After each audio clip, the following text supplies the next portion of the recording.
निकल चली चल तू कहा कुछ बोला बतियावाना चुपचाप बैठल बाड़ू धनिया लगे तनियावाना।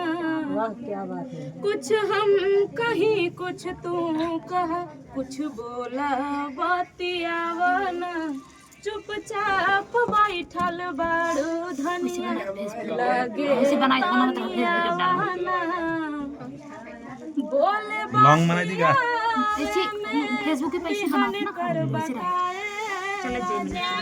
बोले बातियावे में बिहन कर बकाए राजा आज वाली रतिया जियन कर बकाए राजा जियन कर बकाओ आज वाली रतिया जियन कर बकाए राजा जियन कर बका।